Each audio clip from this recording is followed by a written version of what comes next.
जय सिया राम, राधे राधे। कैसे हो आप सब? आई होप आप सब अच्छे होंगे। देवराज इंद्र को कर्ण के सामने जब होना पड़ा लज्जित, जाने क्या थी वजह। महाभारत की कथा में कर्ण एक प्रभावी पात्र के रूप में नजर आते हैं। कर्ण के बिना महाभारत की कथा अधूरी है। कर्ण की शक्ति से भगवान श्री कृष्ण के परिचित थे। कर्ण के सामने एक बार देवराज इंद्र को भी लज्जित होना पड़ा था, जिसकी कथा बहुत ही रोचक है। कर्ण के कितने वीर थे, इसका अंदाजा इसी बात से लग जाता है कि भगवान श्री कृष्ण भी कर्ण को अर्जुन से अधिक श्रेष्ठ मानते थे। कर्ण सूर्यपुत्र थे। कर्ण एक योद्धा और महान दानवीर थे। जब महाभारत का युद्ध आरंभ हुआ तो भगवान श्री कृष्ण को मालूम था कि जब तक कर्ण दुर्योधन की तरफ से युद्ध करेगा तब तक पांडवों की विजय मुमकिन नहीं है। भगवान श्री कृष्ण को सताने लगी चिंता। भगवान श्री कृष्ण कर्ण की क्षमताओं से परिचित थे। वे जानते थे कि कर्ण सूर्यपुत्र है और कर्ण का नाम कौरवों के सबसे शक्तिशाली योद्धाओं की सूची में सबसे अव्वल था। भगवान श्री कृष्ण इस बात को भी जानते थे कि जब तक कर्ण के पास कुंडल और कवच है तब तक कर्ण को पराजित करना मुश्किल है। इस कारण भगवान श्री कृष्ण को चिंता सताने लगी। भगवान कृष्ण के साथ देवराज इंद्र को भी कर्ण की इस शक्ति के बारे में जानकारी थी। इंद्र ने चलिए चाल। भगवान श्री कृष्ण ने कर्ण को पराजित करने के लिए इंद्र के साथ एक योजना बनाई। कृष्ण ने इंद्र से कहा कि वे ब्राह्मण वेश में कर्ण के पास जाए और दान में कुंडल और कवच मांग ले। कृष्ण जानते थे कि कर्ण प्रतिदिन लोगों को दान किया करते थे और कर्ण प्रतिदिन की ही तरह सभी को कुछ ना कुछ दान दे रहे थे। प्राकृतिक में वेश बदलकर खड़े इंद्र की जब बारी आई तो कर्ण ने उनसे पूछा, आपको क्या वस्तु चाहिए? आपकी इच्छा प्रकट करो।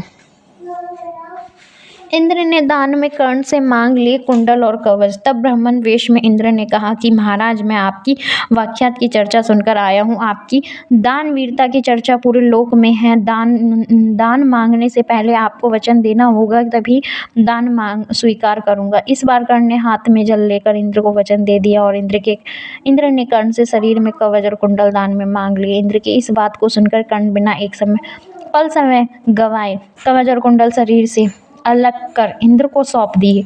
कुंडल और कवच को शरीर से अलग करते हुए कर्ण को बहुत पीड़ा हुई, लेकिन कर्ण ने इसकी वजह परवाह नहीं की और दोनों वस्तु इंद्र को सौंप दी। कुंडली और कवच लेकर भगवान लगे। इंद्र कर्ण के कवच और कुंडल लेकर इंद्र कहाँ से तुरंत अपने रथ पर सवार होकर भागने लगे, क्योंकि वे नहीं चाहते थे कि कर्ण को उनकी असलियत का पता चले। लेकिन जैसे ही वे कुछ दूर चले उनका रथ जमीन में धंस गया और रथ के रुकते ही आकाशवाणी हुई। आकाशवाणी ने इंद्र की इस हरकत को क्रोध जाहिर किया और इस हरकत को छल का नाम दिया।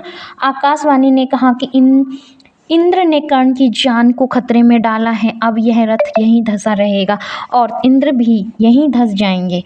अब आकाशवाणी को सुनकर इंद्र भयभीत हो गए और क्षमा याचना मांगने लगे। तब फिर आकाशवाणी हुई, तब उन्हें दान दी गई वस्तु में बदले में बराबरी की कोई वस्तु देनी होगी। इंद्र ने इस बात को स्वीकार कर लिया। तब इंद्र ने फिर से कर्ण के पास गए, लेकिन अब इस बार इंद्र ब्राह्मण के वेश में नहीं गए।